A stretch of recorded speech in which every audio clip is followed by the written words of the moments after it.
Hello, my name is Harrison Burt, and today I'm going to be doing my persuasive speech on the classification of deer and classifying their points.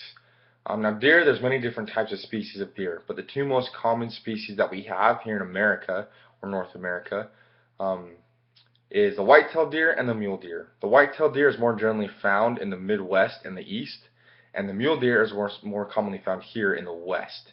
Now, to someone that doesn't hunt or doesn't know deer, they look the exact same, but that is far from the truth. White-tailed deer are more smaller-bodied deer with pointy white tails that stick up when they walk or run, and their antlers are different. Now, mule deer, they're usually bigger-bodied deer with bigger ears resembling a mule, hence the name mule deer.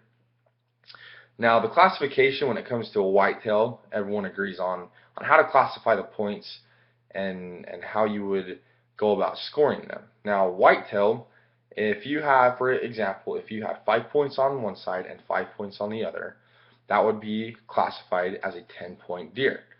But when it comes to whitetail, you count all the points, and that is how you classify a whitetail. Now, the dispute comes to a mule deer. Mule deer generally have fewer points than a whitetail. They generally have 4 points on one and 4 points on the other side.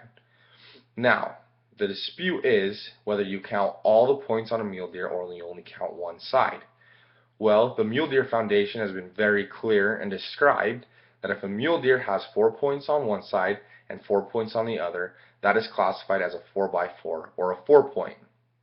Or if it has 4 points on the one side and 3 points on the other, that is classified as a 4x3.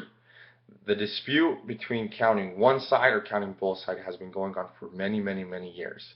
But the Mule Deer Foundation has clearly classified a mule deer as counting one side by the other and not adding them together. Now, also when it comes to scoring the points, Boone and Crockett has also clearly described that to score a point or to count a point on the antler, the point has to be an inch in length and an inch in size. Now, people dispute that if you can hang a ring on any point, it counts as a point, which is far from the truth. It's been described by so many different people and in so many different ways that the point has to be over an inch. It cannot just be a little stub that you can hang a ring on. And to a lot of people, that doesn't matter. But when it comes to scoring a deer and when it comes to classifying a mule deer, especially by its points, for one, you only count one side by the other, and two, to classify as a point, it has to be an inch in length. Now, this is very important when it comes to scoring mule deer and also when it comes to scoring whitetail.